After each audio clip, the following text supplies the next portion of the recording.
Hello everyone. मेरा नाम है ऋषिकेश दुबे। पॉलिटी की लेक्चर सीरीज में आज हम लोग पढ़ेंगे salient features of Indian constitution. Indian constitution अपने आप में एक यूनिक डॉक्यूमेंट है। अपने यूनिक फीचर्स की वजह से इसकी दुनिया के अलग अलग कॉन्स्टिट्यूशन के बीच में एक अपनी अलग पहचान है, एक अलग आइडेंटिटी है। इंडियन कॉन्स्टिट्यूशन जब पहली बार पास हुआ था तो उसमें 395 आर्टिकल्स थे जो कि 22 पार्ट्स में डिवाइडेड थे। इंडियन कॉन्स्टिट्यूशन में शुरुआत में 8 शेड्यूल्स हुआ करते थे। अब एक बार के लिए समझ लेते हैं कि ये आर्टिकल्स, पार्ट्स और शेड्यूल्स क्या क्या होते हैं। ऐसा समझो कि इंडियन कॉन्स्टिट्यूशन की एक बुक है। वो बुक अलग अलग चैप्टर्स कंटेन किए हुए है। कई सारे चैप्टर्स को मिला करके एक पार्ट बनता है। उस पार्ट में कई सारे आर्टिकल्स लिखे हुए हैं। इंडियन कॉन्स्टिट्यूशन के अंत में कई सारे सब्जेक्ट्स के ऊपर एक लिस्ट दी हुई है। इन लिस्ट को शेड्यूल्स कहते हैं। शेड्यूल्स इंडियन कॉन्स्टिट्यूशन में, जैसा कि मैंने अभी बताया, 8 थे जब वो शुरुआत में पास हुआ था। लेकिन पिछले 70-75 सालों में इंडियन कॉन्स्टिट्यूशन में कई सारे अमेंडमेंट्स आए, कई सारे एक्ट्स, पार्ट्स रिपील हुए, कई सारे नए पार्ट्स, आर्टिकल्स ऐड हुए। अब आज की डेट में इंडियन कॉन्स्टिट्यूशन में 470 आर्टिकल्स हैं जो कि 25 पार्ट्स में डिवाइडेड हैं, और इंडियन कॉन्स्टिट्यूशन में आज 12 शेड्यूल्स पाए जाते हैं। इंडियन कॉन्स्टिट्यूशन का एक यूनिक फीचर है कि ये एक पार्लियामेंट्री फॉर्म ऑफ गवर्नमेंट को एस्टैब्लिश करता है। हमारे कॉन्स्टिट्यूशन में टोटल 25 पार्ट्स दिए हुए हैं। जो हमारा सबसे पहला पार्ट है वह है यूनियन एंड इट्स टेरिटरी। हमारा सबसे पहले पार्ट में जो सबसे पहला आर्टिकल है, India that is Bharat shall be a union of state. इसका मतलब यह हुआ कि भारत कई सारे स्टेट्स का एक यूनियन है। इंडियन कॉन्स्टिट्यूशन में फेडरल या फेडरेशन शब्द का इस्तेमाल नहीं हुआ है। हमारे कॉन्स्टिट्यूशन में न फेडरेशन न ही फेडरल शब्द का इस्तेमाल हुआ है, कहीं पर भी नहीं हुआ है। इंडियन कॉन्स्टिट्यूशन के पहले पार्ट में यूनियन यानी कि हमारी बाउंड्रीज के बारे में बताया गया है कि इसकी बाउंड्रीज क्या होंगी, इसकी टेरिटरीज क्या होंगी, ज्योग्राफिकली इंडिया क्या होगा, इस चीज के बारे में पार्ट 1 में बात की गई है। वहीं पे दूसरे पार्ट में सिटीजनशिप्स को लेकर के बात की गई है। वैसे तो दूसरे पार्ट में सिटीजनशिप को लेकर के जो भी कानून बनाया गया है उसकी पावर कॉन्स्टिट्यूशन पार्लियामेंट को देता है। मतलब पार्लियामेंट को यह बताता है कॉन्स्टिट्यूशन कि टाइम टू टाइम सिटीजनशिप के लिए जो भी कानून जरूरी हो वो बनाए। तो पार्लियामेंट को ऐसी पावर कॉन्स्टिट्यूशन प्रोवाइड करता है। पार्ट 3 में फंडामेंटल राइट्स आते हैं। फंडामेंटल राइट्स एक पॉलिटिकल डेमोक्रेसी को एस्टैब्लिश करने की बात करते हैं। इंडिया में फंडामेंटल राइट्स रीजनेबल रिस्ट्रिक्शंस के साथ आते हैं। फंडामेंटल राइट्स एक अच्छी डेमोक्रेसी के लिए बहुत ही इंपॉर्टेंट पार्ट हैं, इसीलिए ये हमारे कॉन्स्टिट्यूशन में इंक्लूड किया गया है। नाउ पार्ट 4 में directive principles of state policy आता है, जिसे शॉर्ट फॉर्म में डीपीएसपी भी कहते हैं। डीपीएसपी इंडियन कॉन्स्टिट्यूशन का एक नॉवेल फीचर है, जैसा कि बी.आर. अम्बेडकर ने हमें बताया था। डीपीएसपी का इंडियन कॉन्स्टिट्यूशन में रोल यह है कि वो एक सोशल इकोनॉमिक डेमोक्रेसी को एस्टैब्लिश करता है हमारे कंट्री में। Part 4A fundamental duties. जब भी कभी तुम इंडियन कॉन्स्टिट्यूशन में इस तरह का क्लॉज ए या पार्ट के साथ ए या बी या सी लगा हुआ देखो तो ये समझ जाना कि ये पार्ट या ये आर्टिकल अमेंडमेंट से आए हुए हैं। फंडामेंटल ड्यूटीज इंडियन कॉन्स्टिट्यूशन में जस्टिसिएबल नहीं है, ये इन्फोर्सिएबल नहीं है। यानी कोर्ट में जाकर के फंडामेंटल ड्यूटीज को इंप्लीमेंट करने के लिए हम कोर्ट से कोई कानून बनाने के लिए या उसके इंप्लीमेंटेशन के लिए दूसरे को सजा देने के लिए नहीं कह सकते हैं। इसी तरीके से पार्ट 5 में यूनियन की बात की गई है, यानी यूनियन के पावर, उसके कॉन्स्टिट्यूएंट्स क्या क्या होंगे, किस तरीके से वो अपनी एक्टिविटीज को डिराइव करेगा, किस तरीके से वो अपनी एक्टिविटीज को परफॉर्म करेगा, उसके पावर्स क्या होंगे, उसका रोल क्या होगा, उसकी पावर क्या होगी, उसकी रिस्पॉन्सिबिलिटी क्या होगी, इस तरह की बातें इसमें बताई गई हैं। ठीक इसी तरीके से स्टेट्स में भी पार्लियामेंट्री फॉर्म ऑफ गवर्नमेंट को एस्टेब्लिश किया है इंडियन कॉन्स्टिट्यूशन में, और स्टेट्स के कॉन्स्टिट्यूएंट्स, रोल, पावर और उसकी रिस्पॉन्सिबिलिटीज के बारे में पार्ट 6 में बताया गया है। पार्ट 7 इंडियन कॉन्स्टिट्यूशन में रिपील कर दिया गया था। इस पार्ट में कई सारे ऐसे स्टेट्स के नाम और उनके लिए स्पेशल फीचर्स थे जो कि इंडियन कॉन्स्टिट्यूशन के बनते समय थे, बाद में इसे रिपील कर दिया गया, अब ये एग्जिस्ट नहीं करता है। अगला पार्ट है यूनियन टेरिटरीज से रिलेटेड, यानी हमारी यूनियन टेरिटरीज क्या होंगी और उसके क्या क्या फीचर्स होंगे, ज्योग्राफिकल फीचर्स, रिस्पॉन्सिबिलिटीज, पावर, इन सारी चीजों के बारे में बात करता है। पार्ट 9 में पंचायत के बारे में बात की गई है, जो कि ग्रास रूट लेवल पे डेमोक्रेसी को एस्टैब्लिश करने के लिए हमारी सबसे निचली इकाई है, हमारी सबसे निचली यूनिट है। हमारी डेमोक्रेसी को सबसे ग्रास रूट लेवल पे पंचायतों के थ्रू हम इंप्लीमेंट करते हैं। नेक्स्ट पार्ट है पार्ट 9 ए, जो कि म्यूनिसिपैलिटीज के बारे में बात करता है। 9 ए, जैसा कि तुम जानते हो, यह भी अमेंडमेंट से आया है। इसी तरीके से पार्ट 9 बी में कोऑपरेटिव सोसाइटीज की बात की गई है। कोऑपरेटिव सोसाइटीज ऐसा क्लब होता है, ऐसे लोगों का समूह होता है जिनका एक बिजनेस ओरिएंटेड गोल हो और वो अपने प्रोडक्ट को एक साथ यूज करके कॉमन गोल अचीव करना चाहते हो। ऐसी सोसाइटीज को कोऑपरेटिव सोसाइटीज कहते हैं। इंडिया में कई सारी कोऑपरेटिव सोसाइटीज हैं जो कि बहुत ही सक्सेसफुल हैं। अमूल, तुमने नाम सुना होगा एक। अमूल जो कि एक बहुत बड़ा ब्रांड है, इसकी शुरुआत एक कोऑपरेटिव सोसाइटी की तरह से ही हुई थी। पार्ट 10 में शेड्यूल्ड एंड ट्राइबल एरियाज आते हैं। शेड्यूल्ड एंड ट्राइबल एरियाज ऐसे एरियाज होते हैं जिनकी एक लिस्ट बनाई गई है और इस लिस्ट को इस्तेमाल किया जाता है उस एरिया को प्रिजर्व करने के लिए, उसकी एक यूनिक कल्चर और आइडेंटिटी को मेंटेन करने के लिए। वहां के जो एडमिनिस्ट्रेशन है, लॉज हैं, रूल्स हैं, उन सारे चीजों के लिए एक सेपरेट पार्ट बना दिया गया है और उसी पार्ट से उन सारे एरियाज के लिए जो भी गवर्नेंस है, जो भी एडमिनिस्ट्रेशन है, उसको इंप्लीमेंट करते हैं वहां पे। जनरली इस पार्ट में लिखे हुए सारे रूल्स सेंट्रल गवर्नमेंट प्रेसिडेंट के थ्रू इंप्लीमेंट करती है। Part 11 relationship between union and states. States और यूनियन के बीच में किस तरह का रिलेशन होगा, उनके आपस के पावर, रिस्पॉन्सिबिलिटीज कैसे कोऑर्डिनेशन में इंप्लीमेंट करेंगे, वो इस बारे में इस पार्ट में जिक्र किया गया है। अगला पार्ट है part 12 finance, property, contract and suits. ये पार्ट बजट के पॉइंट ऑफ व्यू से बहुत इंपॉर्टेंट है। इसी पार्ट में यह बताया गया है कि स्टेट कौन कौन सी प्रॉपर्टी ओन करता है, यूनियन कौन कौन सी प्रॉपर्टी ओन करता है, साथ ही में कौन किसकी प्रॉपर्टी पे टैक्स लगा सकता है या नहीं लगा सकता है, और बजट में consolidated fund, public account fund और कंटिजेंसी फंड, इस तरह के कई सारे फंड्स की बात की गई है। इस तरह के कई सारे कंपार्टमेंट्स की बात की गई है जो कि बजट में अक्सर सुनने को आते हैं। इन सारे ही कंपार्टमेंट्स के बारे में इसी पार्ट में कॉन्स्टिट्यूशन में दिया हुआ है। अगला पार्ट है trade and commerce with in territory of India, यानी इंडियन टेरिटरी में ट्रेड और कॉमर्स करने के लिए किस किस तरीके के रूल्स लगेंगे, कौन कौन से रूल्स इंप्लीमेंट होंगे, उन सारी चीजों के बारे में इसी पार्ट में बताया गया है।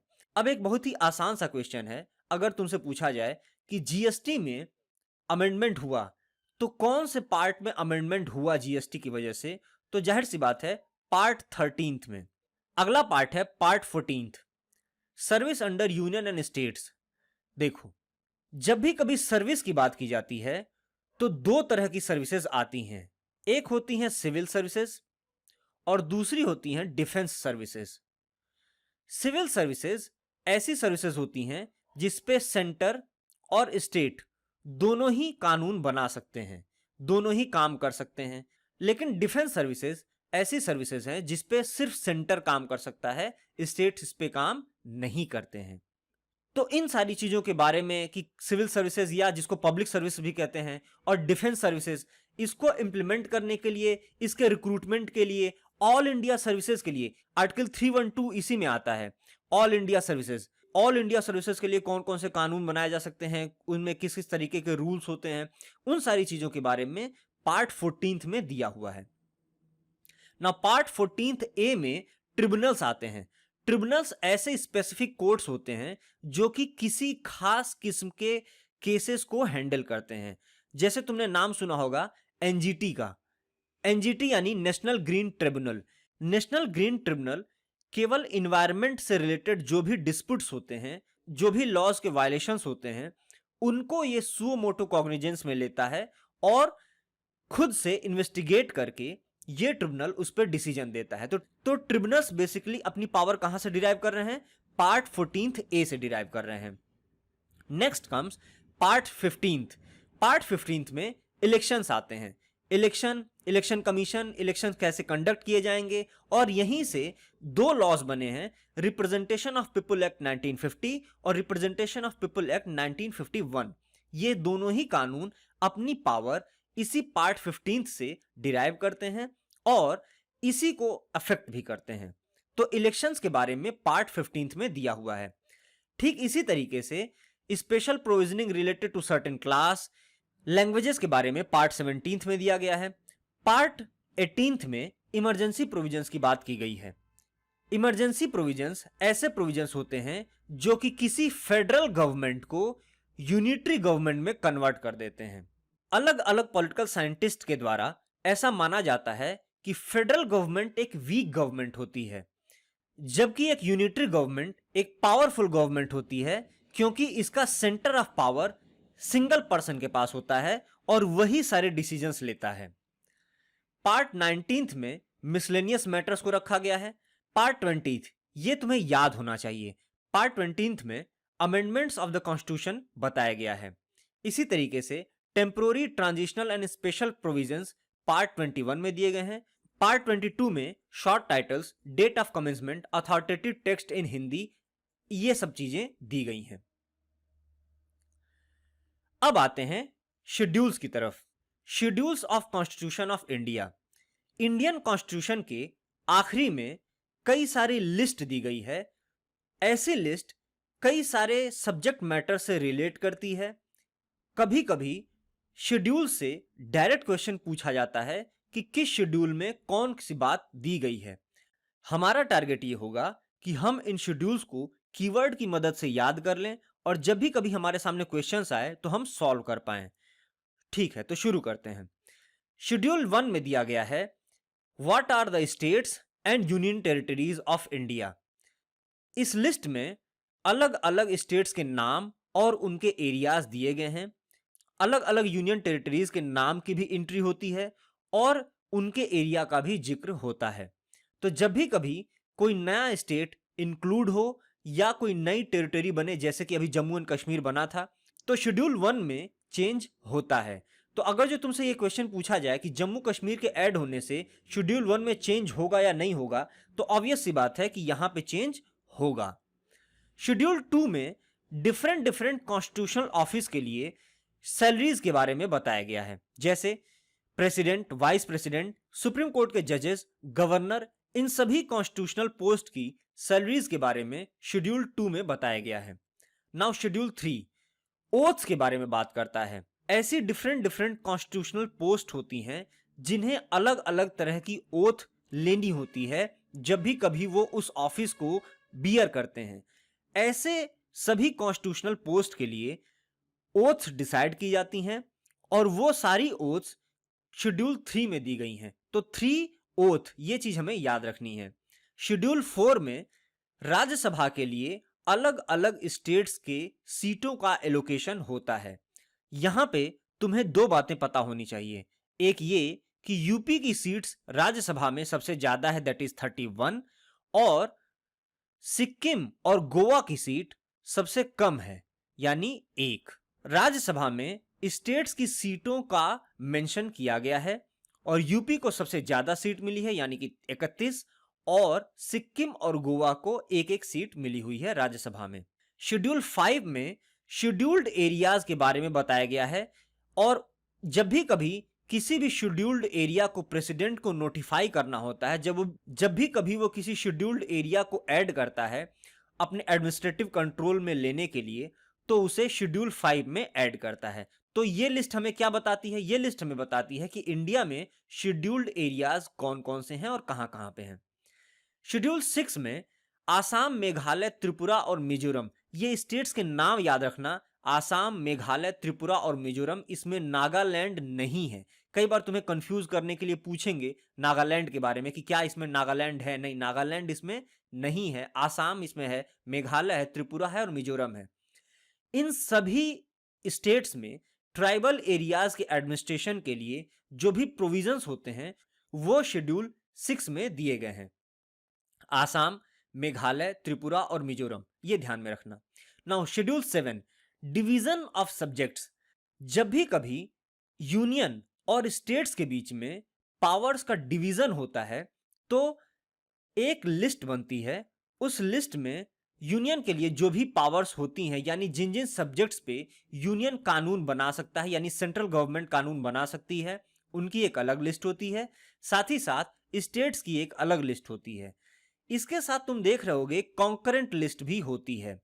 कॉन्करेंट लिस्ट ऐसी लिस्ट को कहते हैं जिसमें कि स्टेट गवर्नमेंट भी कानून बना सकती है और यूनियन गवर्नमेंट भी कानून बना सकती है, यानी दोनों ही कानून बना सकते हैं। और ऐसी लिस्ट में सब्जेक्ट्स आते हैं जैसे कि एजुकेशन, जैसे कि मैरिज, जैसे कि फॉरेस्ट।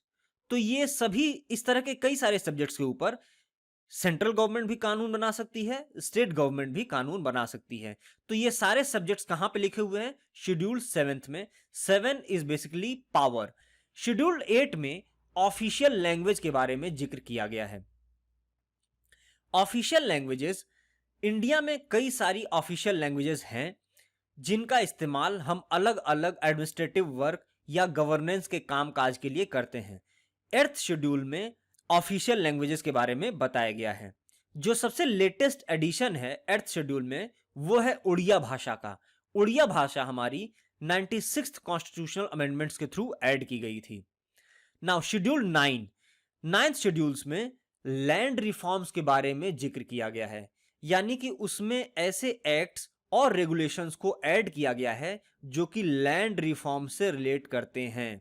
नेहरू जी के टाइम पे यह प्रॉब्लम थी कि नेहरू जी जब भी कभी लैंड रिफॉर्म करना चाहते थे इंडिया में, चूंकि right to hold property was a fundamental right, इसलिए नेहरू जी को काफी दिक्कत आ रही थी कि किस तरीके से वो लैंड रिफॉर्म करें इंडिया में, क्योंकि पुराने समय में जमींदारी की प्रथा थी। जमींदारों के पास, एक व्यक्ति के पास काफी ज्यादा लैंड एक्वायर्ड होती थी। वो लैंड भूमिहर किसानों तक नहीं पहुंच रही थी। उस तरह के रिफॉर्म करने के लिए नेहरू जी ने लैंड रिफॉर्म को शेड्यूल्ड 9 में डाल दिया और ये लिखा कि शेड्यूल्ड 9 में जो भी एक्ट या प्रोविजन ऐड किए जाएंगे वो जुडिशियल रिव्यू से बाहर होंगे, यानी कि उनका जुडिशियल रिव्यू नहीं हो सकेगा। शेड्यूल 9 इंडियन कॉन्स्टिट्यूशन में सबसे पहले कॉन्स्टिट्यूशनल अमेंडमेंट एक्ट से ऐड हुआ, यानी सबसे पहला कॉन्स्टिट्यूशनल अमेंडमेंट जब हुआ था उसी से शेड्यूल 9 इंडियन कॉन्स्टिट्यूशन में ऐड हुआ था। Schedule 10 anti defection law. Anti defection law 52nd constitutional amendment 1985 से आया था। शेड्यूल्ड 10th में दल बदल से संबंधित जो भी कानून है वो दिए गए हैं। जब भी कोई नेता इलेक्शन के पहले या बाद में अपनी पार्टी बहुत ही फ्रिवलस होकर के चेंज करने लगता है, ऐसी सिचुएशन को रोकने के लिए, ऐसे में जो स्टेबल गवर्नमेंट के लिए जो खतरा हो जाता है उससे बचने के लिए 10th शेड्यूल में एंटी डिफेक्शन लॉ को ऐड किया गया था। नाउ शेड्यूल 11, 11th शेड्यूल में पंचायती राज से संबंधित सब्जेक्ट्स को ऐड किया गया है। शेड्यूल 12 में म्युनिसिपैलिटी से संबंधित सब्जेक्ट्स को ऐड किया गया है। तो ये सारे ही शेड्यूल्स तुम्हें याद होने चाहिए। मैं रेकमेंड करूंगा कि इसका एक स्क्रीनशॉट ले लो और बार बार रिवाइज करो, जिससे कि तुम्हें ये चीजें याद हो जाएं और कभी भी पूछा जाए क्वेश्चन पेपर में तो तुम्हें डायरेक्टली ये क्वेश्चंस आंसर करने में आसानी हो। आगे चलते हैं। हमारे इंडियन कॉन्स्टिट्यूशन में अलग अलग सोर्सेज से डिफरेंट फीचर्स को ऐड किया गया है। ये फीचर्स कई बार डायरेक्ट क्वेश्चंस के फॉर्म्स में पूछे जाते हैं। तुम्हें ये याद होना चाहिए कि किस सोर्स से हमारे कॉन्स्टिट्यूशन में कौन कौन सी चीजें ऐड की गई हैं। Government of India act 1935। जब ब्रिटिशर्स हमारे ऊपर राज कर रहे थे तो इंडिया के ऊपर गवर्न करने के लिए ब्रिटेन की पार्लियामेंट में इंडिया के लिए अलग अलग कानून पास हुआ करते थे। इस कानून में एक कानून था गवर्नमेंट ऑफ इंडिया एक्ट 1935। ये कानून में कई सारे ऐसे प्रोविजंस थे जिसको डायरेक्टली इनकॉर्पोरेट किया गया इंडियन कॉन्स्टिट्यूशन में। कौन कौन से फीचर्स इनकॉर्पोरेट किए गए जो कि हमें याद रखना चाहिए, जो कि थोड़े इंपॉर्टेंट हैं? Emergency provisions, federal schemes, office of governor, judiciary और पब्लिक सर्विस कमीशन, इन सारी चीजों को गवर्नमेंट ऑफ इंडिया एक्ट 1935 से ऐड किया गया। ठीक इसी तरीके से ब्रिटेन के कॉन्स्टिट्यूशन से, क्योंकि ये हमारे लिए बहुत ही फेमिलियर था, इसलिए यहां से हमने parliamentary form of government, rule of law, writs, यहां पे कॉमा होना चाहिए, parliamentary privileges, single citizenship, bicameralism, legislative procedure, ये सारी चीजें हमने ब्रिटिश कॉन्स्टिट्यूशन से अडॉप्ट करी हैं। रूल ऑफ लॉ के बारे में हम लोग आगे पढ़ेंगे। ये जुडिशरी का एक इंपॉर्टेंट कंसेप्ट है जिसे एवी डायसी नाम के ब्रिटिश जूरिस्ट ने डेवलप किया था। रिट्स एक ऐसा इंस्ट्रूमेंट होता है जिसे सुप्रीम कोर्ट फंडामेंटल राइट्स को इंप्लीमेंट करने के लिए जारी करती है। इसके बारे में भी हम लोग आगे पढ़ेंगे। पार्लियामेंट्री प्रिविलेजेस, यानी हमारे मेंबर ऑफ पार्लियामेंट को जो भी प्रिविलेजेस प्राप्त हैं पार्लियामेंट में चुने जाने की वजह से, वो सारी चीजें हमने ब्रिटेन के कॉन्स्टिट्यूशन से ली हैं। इसी तरीके से सिंगल सिटीजनशिप, यानी हमारे यहाँ इंडिया में स्टेट गवर्नमेंट्स अलग से अपना कोई भी पासपोर्ट या सिटीजनशिप का सर्टिफिकेट जारी नहीं करती हैं। हमारे यहाँ इंडिया में सिर्फ एक सिटीजनशिप का सर्टिफिकेट होता है, सिर्फ एक सिटीजनशिप का डॉक्यूमेंट होता है, वो होता है पासपोर्ट, और उसे जारी करता है union government of India. United states of America से हम लोगों ने फंडामेंटल राइट्स लिया। फंडामेंटल राइट्स मैग्ना कार्टा का ही एक दूसरा रूप है। इंपीचमेंट के प्रोसेस, प्रेसिडेंट की इंपीचमेंट की प्रोसेस भी हमने यूनाइटेड स्टेट्स ऑफ अमेरिका से ली, और जुडिशियल इंडिपेंडेंस को भी हमने अमेरिका से ही कॉपी किया था। आयरलैंड से हमने डीपीएसपी को कॉपी किया था। यह इंपॉर्टेंट है, डीपीएसपी कहां से लिया गया है, यह अक्सर क्वेश्चन पूछा जाता है। Nomination of Rajya Sabha, Rajya Sabha members के नॉमिनेशन के लिए भी हमने आयरलैंड के कॉन्स्टिट्यूशन को कॉपी किया था। प्रेसिडेंट इलेक्शन के मेथड्स को भी हमने आयरलैंड से कॉपी किया है, यानी सिंगल ट्रांसफरेबल वोट सिस्टम, ये चीजें भी हमने आयरलैंड से कॉपी करी थी। फेडरेशन विथ स्ट्रॉन्ग सेंटर, ये हमने कनाडा से लिया था। रेजिडरी पावर विथ सेंटर, ऐसी पावर्स जो कि सेंटर और स्टेट में अलग अलग बांटने के बाद बच जाती हैं, वो पावर्स सेंट्रल गवर्नमेंट को दे दी जाती हैं, यूनियन गवर्नमेंट को दे दी जाती हैं। ऐसी पावर्स को रेजिडरी पावर्स कहते हैं, और ये फीचर हमने कनाडा से लिया है। गवर्नर की अपॉइंटमेंट और सुप्रीम कोर्ट की एडवाइजरी जुरिस्डिक्शन, जिसमें कि सुप्रीम कोर्ट का जज प्रेसिडेंट को एक एडवाइस इशू कर सकता है व्हेनेवर प्रेसिडेंट आस्क्स। ये फीचर्स भी हमने कनाडा से कॉपी किया है, वहां से लिया है। अब देखते हैं ऑस्ट्रेलिया से कौन कौन से फीचर्स हमने कॉपी किए हैं। कॉन्करेंट लिस्ट, कॉन्करेंट लिस्ट यानी ऐसी लिस्ट जिसपे कि सेंट्रल गवर्नमेंट यानी यूनियन गवर्नमेंट और स्टेट गवर्नमेंट दोनों ही कानून बना सकते हैं। इसी तरीके से ज्वाइंट सिटिंग ऑफ पार्लियामेंट का फीचर्स भी हमने ऑस्ट्रेलिया से लिया है। Suspension of fundamental rights during emergency, ये हमने वाइमर कॉन्स्टिट्यूशन ऑफ जर्मनी से लिया है। जर्मनी के कॉन्स्टिट्यूशन को वाइमर कॉन्स्टिट्यूशन कहते हैं। इमरजेंसी के दौरान कुछ फंडामेंटल राइट्स को सस्पेंड कर दिया जाता है, और ये फीचर्स हमने जर्मनी से लिया है वाइमर कॉन्स्टिट्यूशन से। Fundamental duties, ideals of justice in preamble, ये सब हमने ओल्ड रशिया यानी यूएसएसआर से लिया है। Republic, liberty, equality and fraternity, ये तीन वर्ड जो हैं लिबर्टी, इक्वलिटी एंड फ्रैटर्निटी, ये फ्रेंच रिवॉल्यूशन से आए हुए हैं, जबकि ये फीचर रिपब्लिक वाला जो फीचर है वो बाद में आया हुआ है। प्रीएम्बल में ये सभी फीचर्स हमने फ्रांस से लिए हैं। कॉन्स्टिट्यूशन की अमेंडमेंट कैसे करते हैं, ये फीचर्स हमने साउथ अफ्रीका से लिया है। और प्रोसीजर एस्टैब्लिश्ड बाय लॉ, इस चीज को हमने जापान से कॉपी किया है। ये सारी चीजें हम लोग बाद में धीमे धीमे पढ़ेंगे, फिलहाल के लिए इसे याद कर लो। अब कुछ और फीचर्स देख लेते हैं इंडियन कॉन्स्टिट्यूशन के। इंडियन कॉन्स्टिट्यूशन, जैसा कि हम लोग पहले ही देख चुके हैं, it is the lengthiest written constitution of the world. Indian constitution में रिजिडिटी और फ्लेक्सिबिलिटी का ब्लेंड है। Now what is a rigid and flexible constitution? Rigid constitution ऐसे कॉन्स्टिट्यूशन होते हैं जिनमें अमेंडमेंट करना बहुत मुश्किल होता है, जैसे कि यूएसए का कॉन्स्टिट्यूशन। यूएसए के कॉन्स्टिट्यूशन को रिजिड कॉन्स्टिट्यूशन कहते हैं। वहीं पे कई सारे ऐसे कॉन्स्टिट्यूशन होते हैं जिनमें बेहद इजीली अमेंडमेंट हो जाता है, इसको फ्लेक्सिबल कॉन्स्टिट्यूशन कहते हैं। जैसे कि यूके का कॉन्स्टिट्यूशन। यूके का कॉन्स्टिट्यूशन बहुत ही इजीली अमेंड हो जाता है, इसीलिए इसे फ्लेक्सिबल कॉन्स्टिट्यूशन कहते हैं। हमारे कॉन्स्टिट्यूशन में फेडरल सिस्टम दिया गया है जिसमें यूनिटरी बायस है। फेडरल सिस्टम का मतलब होता है स्टेट गवर्नमेंट और सेंट्रल गवर्नमेंट के बीच में एक तरह का कॉन्ट्रैक्ट होना, एक तरह का एग्रीमेंट होना, एक तरह का कोऑर्डिनेशन होना, जिससे दोनों ही एक दूसरे के साथ तालमेल बिठा करके सरकार चलाते हैं, देश चलाते हैं। अब इन दोनों के बीच में इंडियन कॉन्स्टिट्यूशन में यूनियन की तरफ टिल्ट ज्यादा है, यानी कि यूनियन गवर्नमेंट की तरफ, यानी सेंट्रल गवर्नमेंट को ज्यादा पावर दी गई है, उसका फेवर ज्यादा लिया गया है। इसीलिए हमारे कॉन्स्टिट्यूशन को फेडरल सिस्टम विथ यूनिटरी बायस ऐसा भी कहा जाता है। Indian constitution parliamentary form of government है, यानी कि यहां पे दो सदन पाए जाते हैं, राज्यसभा और लोकसभा। इन सदनों में कानून बनाए जाते हैं और हमारे यहां कॉन्स्टिट्यूशनल सुप्रीमेसी है। ये बात याद रखना, तुमसे क्वेश्चंस में या किसी और जगह पे पूछा जा सकता है, weather India having a parliamentary supremacy और प्रेसिडेंशियल सुप्रीमेसी और constitutional supremacy. India is having constitutional supremacy. India में कॉन्स्टिट्यूशनल को ही सुप्रीम माना गया है और उसकी इंटरप्रिटेशन कौन करता है? उसकी इंटरप्रिटेशन करता है supreme court of India.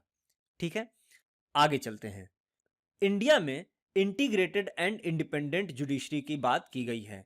Integrated का मतलब क्या हुआ? इंटीग्रेटेड का मतलब हुआ यहां पे स्टेट गवर्नमेंट के लिए अलग जुडिशरी नहीं है और सेंट्रल गवर्नमेंट के लिए अलग जुडिशरी नहीं है। वहीं पे इंडिपेंडेंट जुडिशरी का मतलब यह हुआ कि हमारी जुडिशरी अपने डिसीजंस लेने के लिए फ्री है, यानी हमारी जुडिशरी को लेजिस्लेचर के थ्रू कंट्रोल नहीं किया जा सकता है।